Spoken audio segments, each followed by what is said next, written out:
சங்கீதத்தின் புஸ்தகத்தில் 5ஆம் சங்கீதம் 12வது வசனம். சங்கீதம் 5:12. கர்த்தாவே, நீ நீதிமானை ஆசீர்வதித்து காருண்யம் என்னும் கேடகத்தினால் அவனை சூழ்ந்து கொள்வீர். கர்த்தாவே, நீ நீதிமானை ஆசீர்வதித்து காருண்யம் என்னும் கேடகத்தினால் அவனை என்ன செய்றீங்க? அவனை சூழ்ந்து கொள்வீர். காருண்யம் அப்படின்னா என்ன அப்படின்னு நான் போன வாரம் அதுக்கு முந்தின வாரம்லாம் சொன்னேன். தயவு, இரக்கம், கிருபை. தயவு, இரக்கம், இது கிருபை எல்லாம் நல்லா போகிற வரைக்கும் நம்ம என்ன யோசிக்கிறோம்? கர்த்தருடைய கிருபை, தயவு, இரக்கம் இருக்குன்னு நினைக்கிறோம்.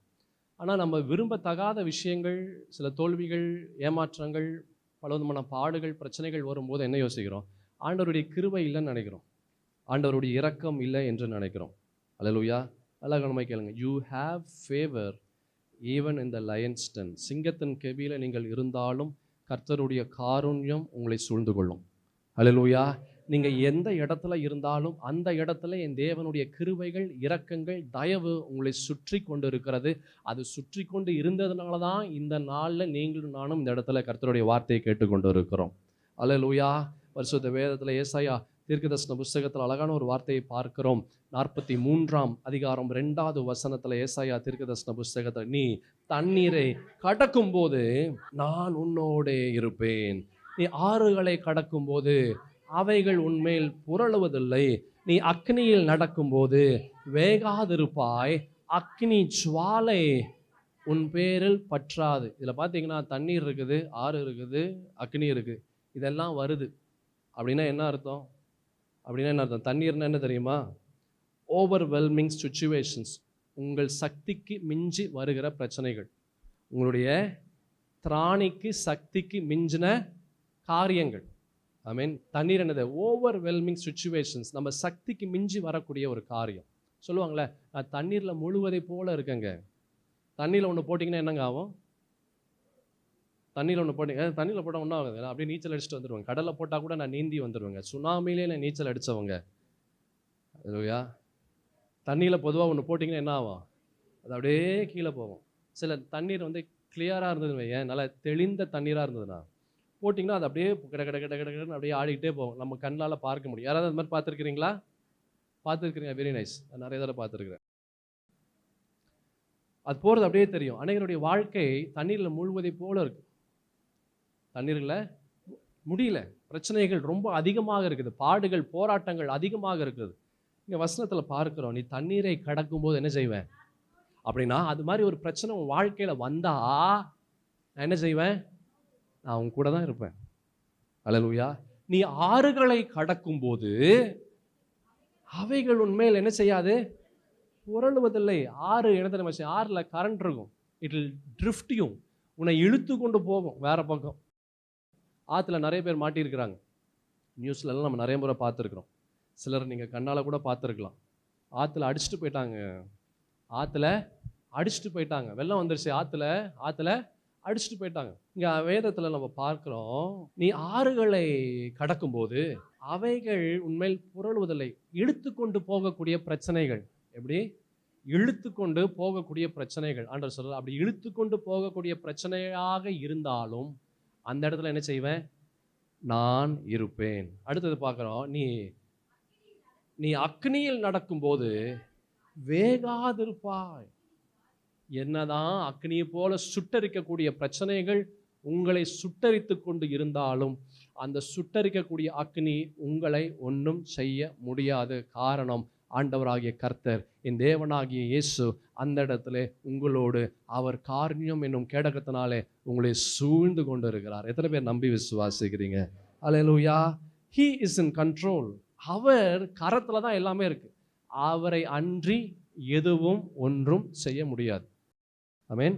அவரை அன்றி எதுவும் ஒன்றும் செய்ய முடியாது. எந்த அளவுக்கு உங்களுடைய சூழல் வந்து உங்களை டச் பண்ணுமோ அந்த அளவுக்கு தான் அந்த சூழல் வரும். கொரிந்தியரில் அப்போஸ்தலனாகிய பவுல் அவர் எழுதின முதல் நிருபத்தில் அழகான ஒரு விஷயத்தை பார்க்கலாம். 10ஆம் அதிகாரம் 1 கொரிந்தியர் 13வது வசனத்தை பாருங்களேன். மனுஷருக்கு நேரிடுகிற சோதனை அல்லாமல் வேற சோதனை உங்களுக்கு நேரிடுவதில்லை.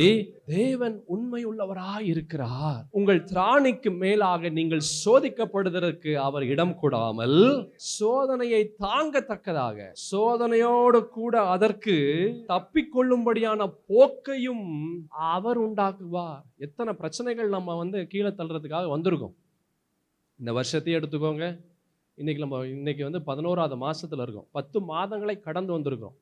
இந்த 10 மாதங்கள் எத்தனை சோதனைகள் வந்திருக்கும், எத்தனை பிரச்சனைகள். வேலை செய்கிற இடத்துல, நம்ம வசிக்கிற இடத்துல, நம்ம வண்டியில போகும்போது வரும்போது எத்தனை சூழலை தாண்டி வந்திருப்போம். அல்லேலூயா.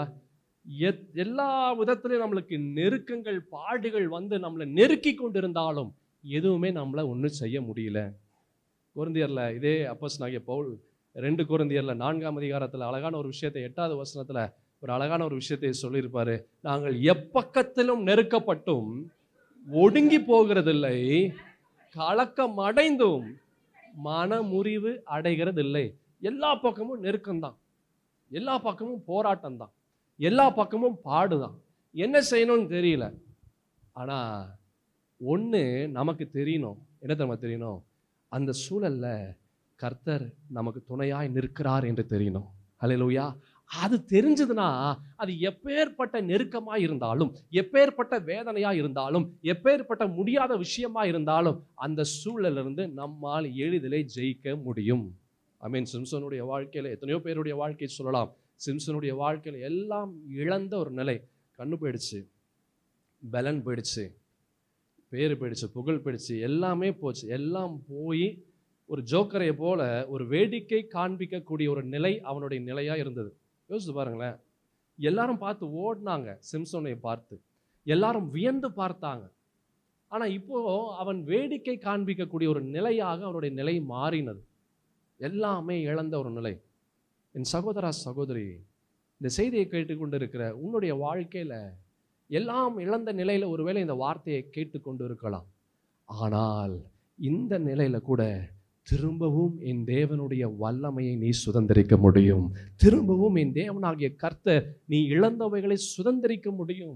திரும்பவும் உன் சூழல்ல என் தேவனுடைய அக்கினியின் கரங்கள் உன்னை தூக்கி உன் தலையை ஆண்டவராய் கர்த்தர் உயர்த்த முடியும். எத்தனை பேர் நம்பி விசுவாசிக்கிறீங்க? அல்லேலூயா.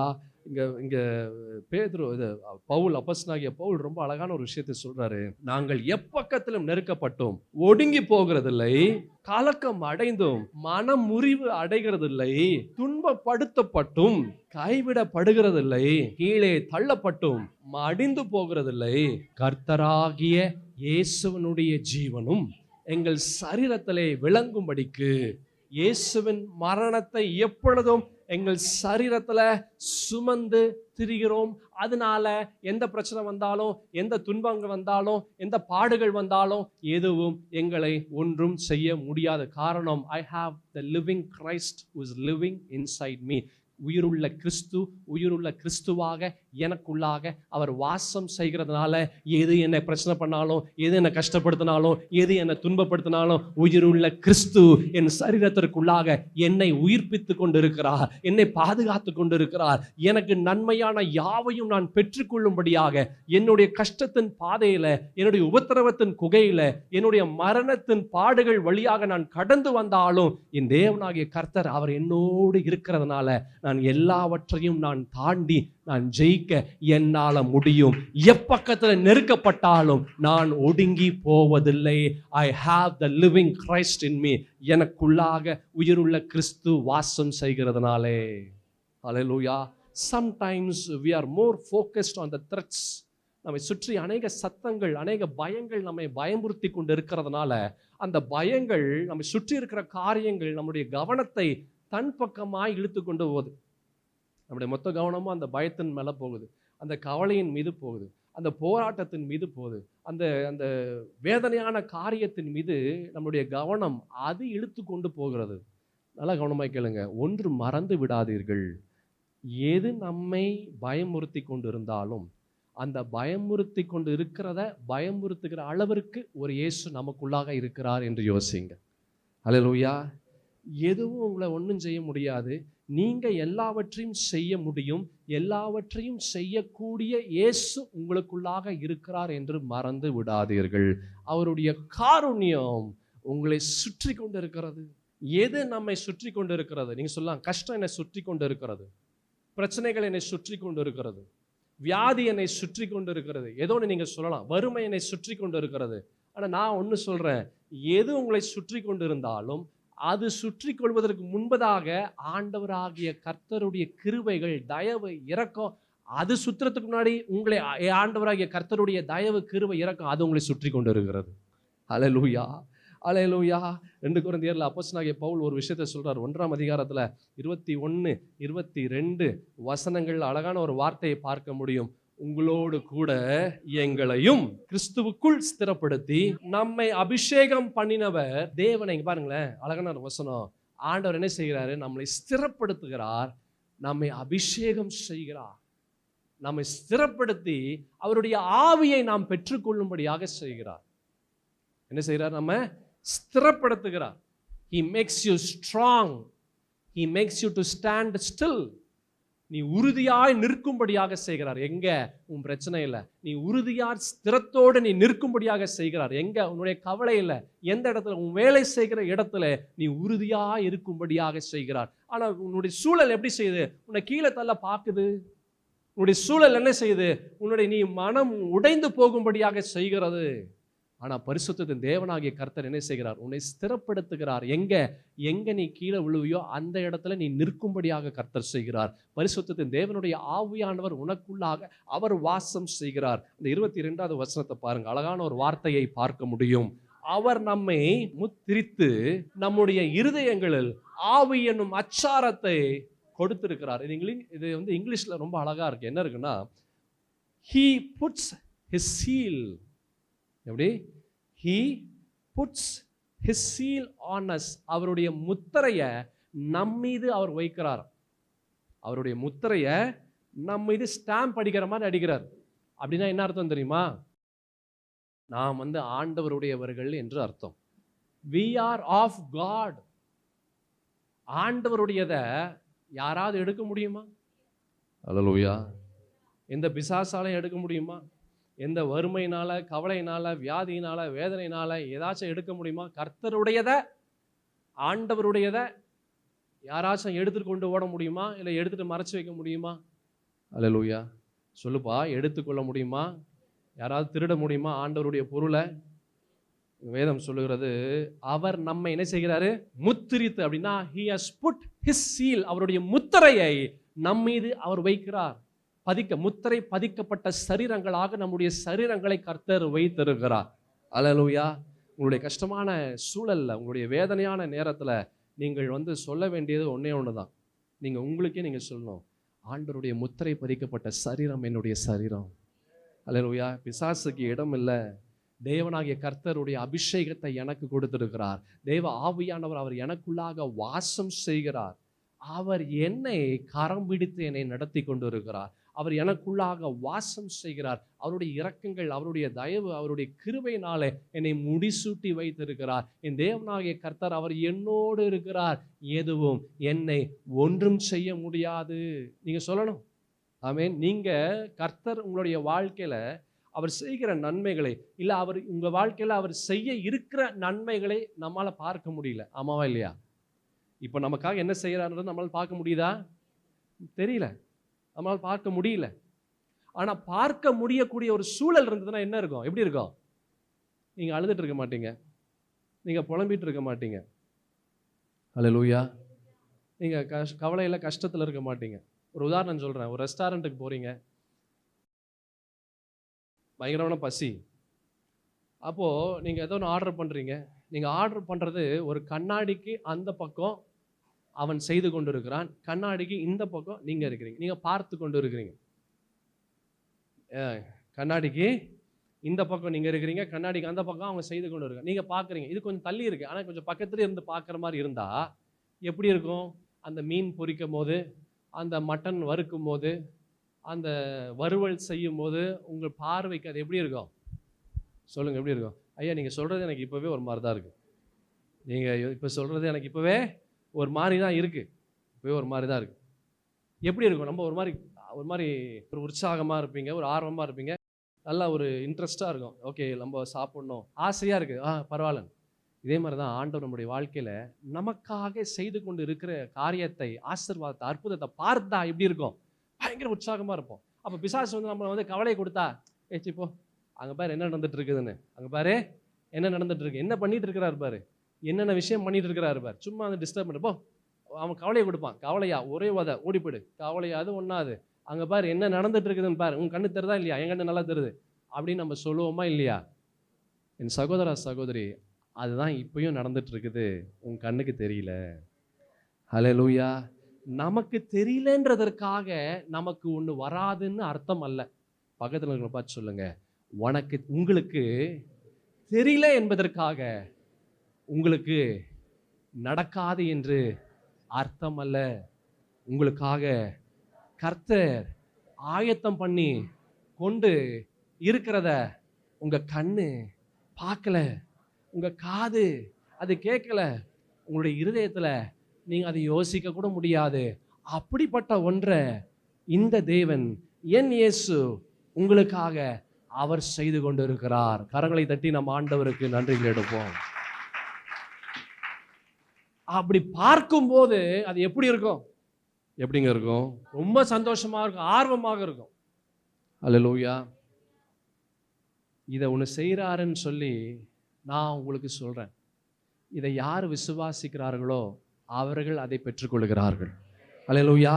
இதை யார் விசுவாசிக்கிறார்களோ அவர்கள் அவைகளை சுதந்தரித்துக் கொள்ளுகிறார்கள். சங்கீதத்தின் புஸ்தகம் 40ஆம் சங்கீதம் 5வது வசனத்துல அழகான ஒரு வார்த்தை பார்க்க முடியும். தாவீது ஒரு அழகான ஒரு விஷயத்தை சொல்றாரு, என் தேவனாகிய கர்த்தாவே, நீர் எங்கள் நிமித்தம் செய்த உம்முடைய அதிசயங்களும் உம்முடைய யோசனைகளும் எப்படி இருக்குது? அநேகமா இருக்கிறது, ஒருவரும் அவைகளை உமக்கு விவரித்து சொல்லி முடியாது. நான் அவைகளை சொல்லி அறிவிக்க வேண்டுமானால் அவைகள் எண்ணிக்கைக்கு மேலானவைகள். சொல்லுங்க, என் கர்த்தர் எனக்கு செய்கிறது அது எண்ணிக்கைக்கு அது மேலானவைகள். அதை செஞ்சுட்டு இருக்கிறாரு, அதை நான் பெற்றுக்கொள்ள போகிறேன். அவர் எனக்கு செஞ்சுட்டு இருக்கிறாரு, அதை நான் பெற்றுக்கொள்ள போகிறேன். ஹல்லேலூயா. உங்களுடைய பிரச்சனையை பார்த்து சொல்லுங்க, நீ எனக்கு ஒரு வழியா தானே வர, என் ஆண்டவர் உன்னை 7 வழியாக ஓட வைக்க போறார். ஹல்லேலூயா. உன் பிரச்சனையை பார்த்து நீ சொல்ல வேண்டியது தெரியுமா? நீ எனக்கு ஒரு வழியாய் நீ வந்து என்ன பிரச்சனைகளை கொடுக்குற, ஆனா என் தேவனாகிய கர்த்தர் நீ ஒரு வழியாய் வருகிற உன்னை 7 வழியாக என் தேவனாகிய கர்த்தர் நீ ஓடி போகும்படியாக செய்வார். ஹல்லேலூயா. உங்களுடைய பிரச்சனையை பார்த்து பயந்து போகாதீங்க. அவர் உங்களை சுற்றி கொண்டு இருக்கிறார். அவருடைய தயவு உங்களை சுற்றி கொண்டு இருக்கிறது. அவருடைய கிருபைகள் உங்களை சுற்றி கொண்டு இருக்கிறது. கர்த்தர் உங்களுக்காக என்ன செய்ய தெரியுமா? அவர் யுத்தம் செய்வார். நீங்கள் இஸ்ரவேல் ஜனங்களுடைய வாழ்க்கையில் அந்த எகிப்து தேசத்திலிருந்து அவர்கள் கடந்து வரும்போது அழகான ஒரு விஷயத்தை பார்க்கிறோம். இன்றைக்கு கர்த்தர் உங்களுக்கு செய்யும் ரட்சிப்பை பாருங்கள். இன்றைக்கு நீங்கள் காண்கிற இந்த எகிப்தியரை இனி என்றைக்கும் நீங்கள் என்ன செய்ய மாட்டீங்க? காண மாட்டீர்கள். அல்லேலூயா. எது உங்களுக்கு தீமையாய் கடந்து வருகிறதோ அதை நன்மையாக இந்த இயேசுவால் மாற்ற முடியும். எத்தனை பேர் நம்பி விசுவாசிக்கிறீங்க? அல்லேலூயா. இந்த மாதத்தில் உங்களுடைய வாழ்க்கையில் இதெல்லாம் எனக்கு கஷ்டமாக இருக்குது, இதெல்லாம் எனக்கு வேதனையாக இருக்குது, இதெல்லாம் எனக்கு பெரிய ஒரு மலை போன்ற ஒரு மலைப்பாக இருக்குது என்று எதை சொல்லுகிறீர்களோ அதுவே உங்களுடைய வாழ்க்கையில் ஆசீர்வாதமாக இந்த இயேசுவால் மாற்ற முடியும். அல்லேலூயா. உங்களுடைய வாழ்க்கையில் என் தேவனாகிய கர்த்தர் என்னை சுற்றி இருக்கிறார், என்னை பாதுகாக்கிறார், அவருடைய கிருபைகள் என்னை சுற்றி இருக்கிறது, அவருடைய இரக்கம் என்னை சுற்றி இருக்கிறது என்று ஒவ்வொரு முறையும் நீங்கள் சொல்லும்போது ஒவ்வொரு முறையும் ஆண்டவரை நீங்கள் செயல்படுத்த வைக்கிறீங்க. ஆனால் ஒவ்வொரு முறையும் நாம் பயந்து நடுங்கி வேதனையோடு புலம்பிக் கொண்டிருந்தா பிசாசை நாம் செயல்படுத்துகிறோம். நீங்கள் யாரை செயல்படுத்த போறீங்க? அல்லேலூயா. நாம் யாரை செயல்படுத்த போறீங்க? ரோமர்கள் நிருபம் 12ஆம் அதிகாரம் 12வது வசனத்தை பாருங்களேன். அழகான ஒரு வார்த்தையை பார்க்கலாம். நம்பிக்கையில் என்ன செய்யுங்க? சந்தோஷமா இருங்கள், உபத்திரவத்துல பொறுமையாக இருங்கள், ஜெபத்துல உறுதியா இருங்கள். 3 காரியம் ரொம்ப முக்கியம். 3 விஷயம் ரொம்ப முக்கியம். என்னென்ன? சந்தோஷமா இரு, பொறுமையா இரு, உறுதியா இரு. எப்படி? சந்தோஷமா இரு, பொறுமையா இரு, உறுதியா இரு. சந்தோஷமா எப்போ சந்தோஷமா இருக்க முடியும்? சந்தோஷத்தெல்லாம் திருடக்கூடிய ஒரு நிலை இருந்தா அந்த நிலையில் என்ன செய்ய? சந்தோஷமா இரு. அடுத்தது பொறுமையா எப்போ இருக்கிறது? பொறுமையெல்லாம் இழக்கக்கூடிய ஒரு நிலை வரும். ரொம்ப வருஷம் நான் காத்திருந்துக்குங்க, ரொம்ப வருஷமா காத்து கொண்டு இருக்கிறேன், எதுவுமே நடக்கல. எப்பப்பெல்லாம் அப்படிப்பட்ட ஒரு எண்ணம் வருதோ, எப்பப்பெல்லாம் அப்படிப்பட்ட ஒரு சிந்தை வருகிறதோ, பொறுமையை இழக்கக்கூடிய ஒரு நிலை வருகிறதோ, அப்போ பொறுமையா இருங்க. சொல்லுங்க, என் வாழ்க்கையில கர்த்தர் எனக்கு ஆயத்தம் பண்ணி வைத்திருக்கிற காரியம் ரொம்ப பக்கத்தில் இருக்கு, என் கண்ணுக்கு தெரியல, அதனால அது இல்லைன்றது அர்த்தம் இல்லை. நிச்சயமாக என் தேவனாகிய கர்த்தர் எனக்காக வைத்ததை நான் பெற்றுக்கொள்ள போகிறேன். அது எத்தனை நாட்கள் ஆனாலும் சரி, எத்தனை வருடங்கள் ஆனாலும் சரி, நான் அதற்காக காத்திருப்பேன். அது காத்திருக்கக்கூடிய பலத்தை கர்த்தர் எனக்கு கொடுப்பார். ஒரு மனிதன் பரிசுத்த வேதத்தில் he waited over a century. 100 வருஷத்தை தாண்டி ஒருவர் வெயிட் பண்ணிட்டு இருந்தார். யாருன்னு தெரியுமா? நோவா. 100 வருஷத்தை தாண்டி ஒருவர் காத்து கொண்டு இருந்தார். இங்க யாராவது 100 வருஷம் தாண்டி காத்து இருக்கிறீங்களா? அல்லேலூயா. நோவன். ஆனா அவர் வெயிட் பண்ணிட்டு இருந்தார். 100 வருஷத்தை தாண்டி அவர் காத்து கொண்டு இருந்தார். ஆபிரகாம் அவர் காத்து கொண்டு இருந்தார். எத்தனை வருஷம் காத்து கொண்டு இருந்தார் தெரியுமா? 25 years he was waiting. பரிசுத்த வேதத்தில் ஒவ்வொருவரும் காத்து கொண்டே இருந்தாங்க. என் சகோதர சகோதரி, காத்து கொண்டு இருக்கும்போது என் தேவனுடைய ஆசீர்வாதத்தை பூரணமாய் உங்களால் பெற்றுக்கொள்ள முடியும்.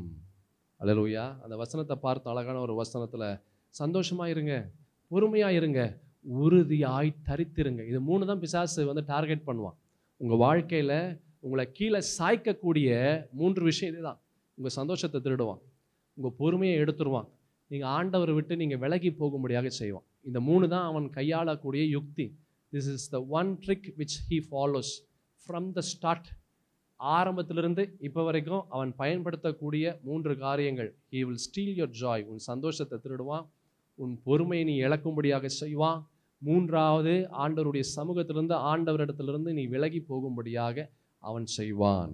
ஆமென். சங்கீதத்தின் புஸ்தகம் 42ஆம் சங்கீதத்தில் அழகான ஒரு வார்த்தையை பார்க்க முடியும். 11வது வசனத்தில் சங்கீதம் 42:11, என் ஆத்துமாவே நீ ஏன் கலங்குகிறாய், ஏன் எனக்குள் தியங்குகிறாய், தேவனை நோக்கி காத்திரு, என் முகத்திற்கு ரட்சிப்பும் என் தேவனுமாய் இருக்கிறவரை நான் இன்னும் துதிப்பேன். உங்களுடைய வேதனையான சூழ்நிலையில், உங்கள் தோல்வியான நேரத்தில், ஐயோ என்ன செய்யணும்னு தெரியலங்க, என்ன பண்ணணும்னு தெரியல, பதட்டமான ஒரு நிலை வரும் பார்த்தீங்களா எல்லா மனிதனுக்கும். அந்த நிலையில் வரும்போது உங்களுக்கே நீங்கள் சொல்ல வேண்டிய ஒரு விஷயம் இந்த வசனம் தான். உங்களுக்கே நீங்கள் சொல்லக்கூடிய ஒரு விஷயம் இதுதான். என்ன வசனம் தெரியுமா? என் ஆத்துமாவே நீ ஏன் கலங்குகிற, நீ ஏன் தேங்குகிறாய், தேவனை நோக்கி வெயிட் பண்ணு, என் முகத்திற்கு ரட்சிப்போம் என் தேவனுமாய் இருக்கிறவரை நான் இன்னமும் துதிப்பேன். எப்போ துதிப்பேன்? என் கஷ்டத்தில். நான் எப்போ சோத்தரிப்பேன்? என்னுடைய போராட்டத்தில். எப்போ காத்திருப்பேன்? எல்லாம் இழந்த ஒரு நிலை, எதுவுமே இல்லை, அந்த நேரத்திலையும் நான் காத்திருப்பேன், நான் பொறுமையோடு இருப்பேன், அவரை சார்ந்து இருப்பேன், அவரை பற்றி கொள்ளுவேன். இதுதான் ஒரு கிறிஸ்தவனுடைய வெற்றியின் ரகசியம். உனக்கே நீ சொல்லிக்கோ, ஆத்துமாவே நீ ஏன் கலங்குகிறாய், ஏன் எனக்குள் தியங்குகிறாய். அல்லேலூயா. என் சகோதரா சகோதரி, the devil can sense what God is doing in your life. பிசாசு, ஆண்டவர் உங்களுடைய வாழ்க்கையில எதை செய்கிறார் என்று பிசாசுக்கு நன்கு தெரியும். நமக்கு தெரியறதில்லை, ஆனால் பிசாசுக்கு தெரியுது. யோபை சுற்றி வேலி வைத்திருக்கிறார் என்று பிசாசுக்கு தெரியுது, ஆனால் யோபுக்கு தெரியல. அல்லேலூயா. பாருங்க எப்படி இருக்கு பாருங்க. உன்னை சுற்றி என்ன இருக்குன்றது நம்ம சுற்றி என்ன இருக்குன்னு நமக்கு தெரியல, ஆனால் பிசாசுக்கு நன்கு தெரியும். நமக்காக ஆண்டவர் எதை ஆயத்தப்படுத்தி கொண்டு இருக்கிறார் என்று நமக்கு தெரியாது, ஆனால் பிசாசுக்கு நன்கு தெரியும். அதனால் என்ன செய்கிறான்? Is working over time. அவன் ஓவர் டைம் பார்க்குறான், உங்களுடைய சமாதானத்தை திருட, உங்களுடைய சந்தோஷத்தை திருட, உங்களுடைய பொறுமையை நீங்கள் இழக்கும்படியாக, கர்த்தருடைய சமூகத்திலிருந்து நீங்கள் ஓடும்படியாக ஓவர் டைம் பண்ணி வேலை செய்கிறான். அல்லேலூயா. நீங்கள் யோசிக்கலாம், ஏங்க ஆண்டவர் எனக்கு இவ்வளோ கஷ்டத்தை கொடுக்குறாரு, அவர் தயவு இருக்குன்றீங்க, இரக்கம் இருக்குன்றீங்க, அவருடைய காருண்யம் இருக்குன்றீங்க, அப்புறம் ஏங்க எனக்கு கஷ்டம் வருது, அப்புறம் ஏங்க எனக்கு போராட்டம் வருது? நல்ல கவனமாக கேளுங்க. ஆண்டவருடைய தயவு இருக்கிறதுனால பிரச்சனை வராதுன்னு அர்த்தம் அல்ல. அப்புறம் என்னதான் செய்யும் அந்த தயவு? அந்த பிரச்சனையிலிருந்து நீங்கள் வெளியே வரும்படியாக அந்த தயவு செய்யும். அல்லேலூயா. அந்த பிரச்சனையிலிருந்து நீங்கள் வெளியே வரும்படியாக அந்த தயவு செய்யும். There is a purpose in your life for everything which happens. வாழ்க்கையில் நடக்கிற எது நடந்தாலும் அதற்கு ஒரு நோக்கம் உண்டு. உங்கள் வாழ்க்கையில் நடக்கிற ஒவ்வொரு விஷயத்துக்கும் ஒரு நோக்கம் உண்டு. நம்மால் புரிந்து கொள்ளவே முடியாது. இஸ்ரவேல் ஜனங்கள், நல்லா கவனமாக்கிக்கங்க, இஸ்ரவேல் ஜனங்கள் சிவந்த சமுத்திரத்திற்கு முன்பாக அவர்கள் நிற்கும் போது எத்தனை யோசனை அவங்களுக்குள்ளாக வந்திருக்கும். இன்னும் ஆண்டவர் தான் எங்கள் கானான் தேசத்திற்கு கொண்டு போகிறேன்னு சொன்னார். ஆனால் இப்போ வந்து எங்கே நிறுத்தி வச்சிருக்கிறாரு? இங்கே சிவந்த சமுத்திரத்துக்கு முன்னாடி நிற்க வச்சிருக்கிறாரு. முன்னாடி வழி இல்லையே, பின்னாடி போகலான்னு பார்த்தா, திரும்ப வந்த வழியாக போகலான்னு பார்த்தா பின்னாடி யார் இருக்கிறா? பார்வோனுடைய சேனை வந்து கொண்டு இருக்கிறது. முன்னாடியும் போக முடியல, பின்னாடியும் போக முடியல. we cannot understand God's ways. கர்த்தருடைய எண்ணங்கள், கர்த்தருடைய செயல்பாடுகள் நம்மால் புரிந்து கொள்ளவே முடியாது. அல்லேலூயா. நம்மால் புரிந்து கொள்ளவே முடியாது. நல்லா கவனமாக கேளுங்க. நிறைய முறை நான் சொல்லியிருக்கிறேன், மறுபடியும் நான் சொல்கிறேன். கர்த்தர் உங்களுடைய வாழ்க்கையில் செய்கிற எல்லாத்தையும் புரிஞ்சுக்கணும்னு நினைக்காதீங்க. அவரை மாத்திரம் புரிஞ்சுக்கோங்க. அவர் செய்கிற காரியத்தை புரிஞ்சுக்கணும்னு நினைக்காதீங்க. அவரை மாத்திரம் நம்புங்க, வேற எதையும் நம்பாதீங்க. அல்லேலூயா. அந்த சிவந்த சமுத்திரத்திற்கு முன்பாக நின்று கொண்டிருக்கும் போது ஆண்டவராகிய கர்த்தர் அதை 2ஆக பிளந்து அதற்குள்ளாக அவர்கள் போகும்படியாக செய்தார். நல்லா கவனமாக கேளுங்க.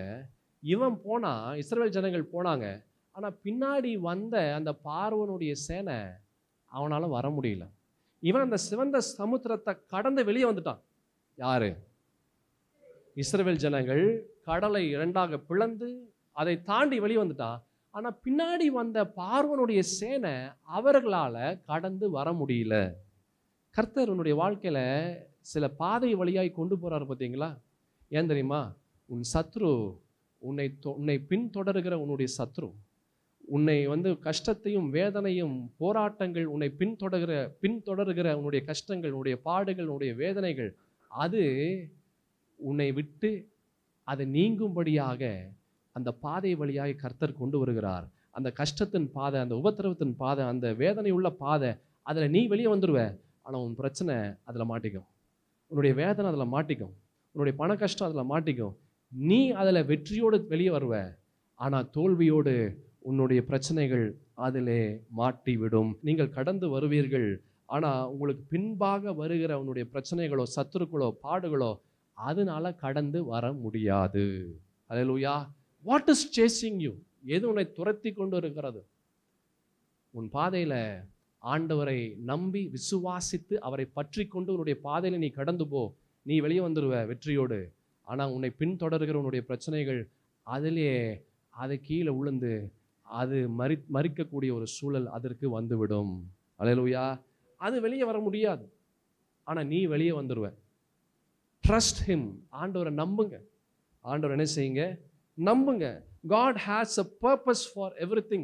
வாழ்க்கையில், நம் வாழ்க்கையில் நடக்கிற எல்லாத்துக்கும் ஒரு நோக்கம் வைத்திருக்கிறார். அந்த நோக்கம் நமக்கு பிடிக்கிறது இல்லை, அந்த காரியங்கள் நமக்கு பிடிக்கிறது இல்லை. ஐயோ எனக்கு இது வேண்டாம், ஐயோ எனக்கு இது கஷ்டமாக இருக்குது, ஐயோ எனக்கு இது வந்து ரொம்ப it is too much for me, இது ரொம்ப பயமாக இருக்குது, ரொம்ப வேதனையாக இருக்கிறது. அல்லேலூயா. ஒரு நோக்கம் இருக்குது. அந்த பயம் வருது பார்த்தீங்களா, அதுக்கு ஒரு நோக்கத்தை கர்த்தர் வைத்திருக்கிறார். அந்த கஷ்டங்கள் வருது பார்த்தீங்களா, அதற்கு ஒரு நோக்கத்தை கர்த்தர் வைத்திருக்கிறார். இன்றைக்கு வேணால் தெரியாமல் இருக்கலாம், ஆனால் ஒரு நாள் உங்களுடைய வாழ்க்கையில் நீங்கள் சொல்லுவீங்க, நான் உபத்திரவப்பட்டது நல்லது, அதனால தான் நான் இந்த காரியத்தை நான் கற்றுக்கொண்டேன். அல்லேலூயா. இந்த கஷ்டம் என் வாழ்க்கையில் மாத்திரம் வரலைன்னா என் வாழ்க்கை என்னமோ வேற மாதிரி போயிருந்திருக்கும்.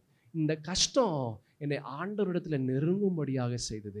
இந்த கஷ்டம் கர்த்தருடைய ஜனங்களிடத்தில் நான் சேரும்படியாக செய்தது. இந்த கஷ்டம் நான் ஆண்டவருடைய பிரமாணங்களை நான் கற்றுக்கொள்ளும்படியாக செய்தது. இந்த கஷ்டம் நான் யாருன்னு நான் புரிந்து கொள்ளும்படியாக இது செய்தது. ஆண்டவரே, இந்த கஷ்டங்களுக்காக நன்றி என்று ஒரு நாள் நீங்களும் நானும் சொல்லும்படியாக செய்வார். அல்லேலூயா. சங்கீதத்தின் புஸ்தகத்தில் 119ஆம் சங்கீதத்தில் 71ஆம் வசனத்தில் அழகான ஒரு வார்த்தையை பார்க்கிறோம். நான் உபத்திரவப்பட்டது எனக்கு நல்லது, அதனால் உமது பிரமாணங்களை என்ன செஞ்சேன்? நான் கற்றுக்கொள்ளுகிறேன்.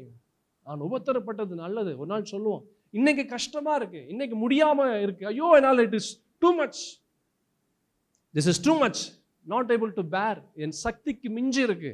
ஆனால் ஒரு நாள் சொல்லுவேன், ஐயோ அன்னைக்கு வந்துச்சு பார்த்தீங்களா அந்த டூ மச்சு, அதனால தான் இன்னைக்கு நான் சோ மச்சாக இருக்கிறேன். அன்னைக்கு வந்து டூ மச்சு, அதனால தான் இன்னைக்கு நான் சோ மச்சாக இருக்கிறேன். ஆமென். சோ மச்னா என்ன? நிறைய ஆசீர்வாதமாக இருக்கிறேன். அந்த டூ மச் மாத்திரம் வரல, இன்னைக்கு நான் நோ மச்சாக இருந்திருப்பேன். அல்லேலூயா. அன்னைக்கு மாத்திரம் அந்த டூ மச் வராமல் இருந்ததுன்னா இன்னைக்கு நோ மச்சாக இருந்திருப்பேன். ஒரு எபிரேயர்கள் நிருபத்தில் ஒரு வசனம் இருக்கு, 12ஆம் அதிகாரம் 11வது வசனத்தில் அழகான ஒரு வார்த்தை நம்மால் பார்க்க முடியும். எந்த சிற்சையும் தற்காலத்தில் சந்தோஷமாய் காணாமல் துக்கமாய் காணும். என்ன அழகா இருக்குல்ல? எந்த சிற்சையும் தற்காலத்தில், இப்போ அது சந்தோஷமா இருக்காது. நம் வாழ்க்கையில் நடக்கிற விஷயங்கள், கர்த்தர் நம்மை அழைத்து கொண்டு போகக்கூடிய பாதை இருக்கு பார்த்தீங்களா? நம்மை அழைத்து கொண்டு போகக்கூடிய அந்த பாதை, இட் இஸ் நாட் ஈஸி. அது சுலபமான பாதை அல்ல, அது ஈஸியான ஒரு சந்தோஷமான ஒரு பாதை அல்ல. அது கண்ணீரின் பாதை, மரண இருளின் பள்ளத்தாக்கின் பாதை. ஆனால் முடிவு அது வெற்றியாக, ஜெயமாக, ஆசீர்வாதமாக இருக்கும். வசனம் ரொம்ப அழகா இருக்கு. எந்த சிற்சையும் தற்காலத்தில் சந்தோஷமாய் காணாமல் துக்கமாய் காணும் ஆகிலும் பிற்காலத்தில் அதில் பழகினவர்களுக்கு அது நீதியாக சமாதான பலனை தரும். இப்ப கஷ்டமா இருக்கு, ஆனா இதுக்கப்புறம் எப்படி இருக்கும்? ஆசீர்வாதமாக இருக்கும். என் சகோதர சகோதரி, அதான் நான் சொன்னேன், இப்போ ரொம்ப கஷ்டமா இருக்கு, ஆனா ஒரு நாள் ஆண்டவரத்துல சொல்லுவீங்க, ஆண்டவரே அன்னைக்கு எனக்கு வந்து அந்த வியாதி, அன்னைக்கு எனக்கு வந்து அந்த பண கஷ்டம், அன்னைக்கு வந்த எனக்கு அந்த சோதனை, அந்த போராட்டங்கள், அந்த துன்பங்கள், அந்த அந்த இக்கட்டான ஒரு நிலை, அதுதான் ஆண்டவரை இன்னைக்கு உங்க பக்கத்துல நான் நிற்கும்படியாய் செய்கிறது. அல்லேலூயா. ஆமென். ரோமர்கள் நிருபத்தில் ஒரு வசனம் பார்க்கிறோம். அப்போஸ்தலனாகிய பவுல் சொல்றாரு, உபத்திரவம் பொறுமை பரீட்சை நம்பிக்கைய உண்டாக்குகிறது என்று நாங்கள் அறிந்து உபத்திரவங்களிலேயும், பாருங்க, எங்களுக்கு வர உபத்திரவத்துல நாங்கள் சந்தோஷமா ஆண்டவரை துதிக்கிறோம். ஏன் தெரியுமா? அந்த உபத்திரவம் எங்களுக்கு ஒரு விஷயத்தை கற்றுக் கொடுக்குது. அந்த பிரச்சனைகள் எங்கள் வாழ்க்கையில நாங்கள் கற்றுக்கொள்ளும்படியாக செய்து, அந்த துன்பம், அந்த வேதனை, அந்த கண்ணீர், அந்த தோல்வி, அந்த அவமானம், நான் ஒரு காரியத்தை நான் கற்றுக்கொள்ளும்படியாக செய்து, மனிதர்களை கற்றுக்கொள்ளும்படியாக செய்கிறது, சூழ்நிலைகளை கற்றுக்கொள்ளும்படியாக செய்கிறது, நான் என்னையே கற்றுக்கொள்ளும்படியாக செய்கிறது. எது? என்னுடைய கஷ்டங்கள், என்னுடைய பாடுகள், என்னுடைய போராட்டங்கள், என்னுடைய நான் விரும்பத்தகாத சூழல், இது எல்லாம் என்ன செய்யுது? என்னை உருவாக்குது. அல்லேலூயா. இதெல்லாம் என்ன செய்யுது? என்ன உருவாக்குது. என் பிரியமான தேவஜனமே, கர்த்தர் உன்னை உருவாக்கி கொண்டு இருக்கிறார். உன்னுடைய பிரச்சனையின் மூலமாக அவர் உருவாக்கும் போது உன்னை கைவிடலை. உன்னை சுற்றி அவருடைய காருண்யம் உன்னை சுற்றி இருக்கிறது, அவருடைய தயவு உன்னை சுற்றி இருக்கிறது, அவருடைய கிருபை உன்னை சுற்றி இருக்கிறது. அதை சுற்றி வைத்துட்டு கர்த்தர் நம்மை உருவாக்கி கொண்டு இருக்கிறார். அல்லேலூயா. கர்த்தர் என்ன செய்கிறார்? நம்மை தகுதிப்படுத்தி கொண்டு இருக்கிறார், நம்மை ஆயத்தப்படுத்தி கொண்டு இருக்கிறார். அவர் நமக்காக வைத்த நன்மைகளை, அவர் நமக்காக வைத்த அந்த ஆசீர்வாதத்தை நாம் பெற்றுக்கொள்ளும்படியாக ஆண்டவர் நம்மை உருவாக்கி கொண்டு இருக்கிறார். God has a purpose for everything which is happening in your life. உன் வாழ்க்கையில் நடக்கிற ஒவ்வொன்றுக்கும் ஒவ்வொரு நோக்கம் இருக்கு. அந்த ஒவ்வொரு நோக்கமும் ஆசீர்வாதத்திற்கு நேராக உன்னை கொண்டு போகுது, வெற்றிக்கு நேராக கொண்டு போகுது, விடுதலைக்கு நேராக கொண்டு போகுது. சோர்ந்து போகாத. the best is yet to come. மிக சிறந்தது உன் வாழ்க்கையில இனிமேல் தான் வரப்போகுது. கர்த்தர் உன்னை ஆசீர்வதிப்பாராக. இதனுடைய தொடர்ச்சியை நம்ம அடுத்த வாரம் நாம் பார்க்கலாம். நாம் யாவரும் எழுந்து நிற்கலாம். மகா உன்னதத்தின் தேவனாகிய கர்த்தாவை, அப்பா, உண்மை நாங்கள் துதிக்கிறோம், சோதரிக்கிறோம், போற்றுகிறோம். பரிசுத்த தேவனுடைய வார்த்தைகளை எங்களுக்குள்ளாய் நாங்கள் வைத்து வைக்கிறோம். இந்த வார்த்தைகள் எங்களோடு இந்த நாளிலே பேசினதற்காக நன்றி. அப்பா, நீர் எங்களை ஸ்திரப்படுத்தி பலப்படுத்தி நாங்கள் உறுதியாய் நிலையாய் நிலைத்திருக்க உதவி செய்வீராக. நீரே எங்கள் தேவன், நீரே எங்கள் இயேசு, நீரே எங்கள் ராஜா, நீரே எங்கள் இரட்சகர், நீரே எங்களுக்கு எல்லாமா இருந்து காரியங்களை வாய்க்க செய்வீராக. உம்மை நம்பி உம்மை அன்றி ஆண்டவரே அப்பா உம்மை பற்றி கொள்கிறோம். உம்மை நம்பி உம்மை நாங்கள் பற்றி கொள்கிறோம். உம்மை நம்பி உம்மை சார்ந்து இருக்கிறோம். உம்மை நம்பி உம் அண்டையிலே நாங்கள் காத்து கொண்டு இருக்கிறோம். இந்த நாளிலே அப்பா, இந்த 2ஆம் ஆராதனையில வந்த உம்முடைய ஜனங்கள் தேவ ஆசீர்வாதத்தோடு, தேவ வார்த்தையின் வெளிப்பாட்டு ஆவியோடு கடந்து போகிறதற்காக நன்றி. இந்த வாரம் முழுவதும், இந்த மாதம் முழுவதும் நன்மையும் கிருபையும் சமாதானமும் சந்தோஷமும் எங்களை பின்தொடரட்டும். Whatever is happening in my life, என் வாழ்க்கையில் எது நடந்தாலும் there is a purpose in it. அதுக்கு ஒரு நோக்கம் இருக்கு. அதை நான் இந்த நாளிலே, இந்த நேரத்திலே அப்பா உம்முடைய வார்த்தை கொண்டு நீர் எங்களுக்கு கற்றுக் கொடுத்ததற்காக நன்றி. எங்களை ஆசீர்வதிங்க. நாங்கள் ஆசீர்வாதமாக இருக்க எங்களை நாங்கள் ஒப்பு கொடுக்கிறோம். இயேசு கிறிஸ்துவின் பரிசுத்தமுள்ள நாமத்தில் இந்த ஜெபத்தை ஏறெடுக்கிறேன் என் நல்ல பிதாவே. ஆமென், ஆமென். என் ஆத்துமாவே கர்த்தரை ஸ்தோத்திரி, என் முழு உள்ளமே பரிசுத்த நாமத்தை ஸ்தோத்திரி. என் ஆத்துமாவே கர்த்தரை ஸ்தோத்திரி, அவர் செய்த சகல உபகாரங்களையும் மறவாதே.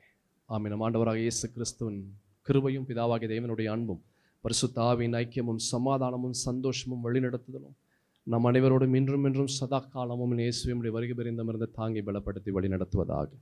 ஆமென், ஆமென்.